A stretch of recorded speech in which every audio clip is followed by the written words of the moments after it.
خوبصورت منظر ہے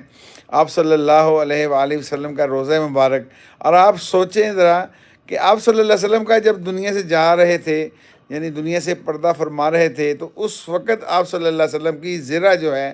وہ بھی ایک یہودی کے پاس پڑی ہوئی تھی۔ تو میں دیکھ رہا تھا کہ اللہ نے کیسا نام روشن کیا ہے اپنے نبی کا، جس کا ذکر اللہ قرآن میں فرما رہا، وَرَفَعْنَا لَكَ ذِكْرَكَ، اے میرے پیارے ہم آپ کا نام کو اونچا رکھیں گے، اور اونچا کر کے دکھا دیا۔ تو جو آج لوگ کہتے ہیں نا جی، ہم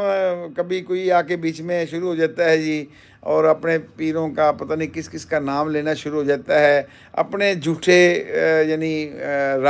ربوں پتہ نہیں کس کس کے نام لینا شروع ہو جاتے ہیں۔ تو میں ان سے پوچھتا ہوں، ان کے تو پیسے لیتے ہیں آپ سے، اور وہ ان کے تو اتنی شانیں نہیں ہیں، جا کے شانیں دیکھنی ہیں تو نبی پاک صلی اللہ علیہ وسلم کی شان دیکھو جا کے وہاں۔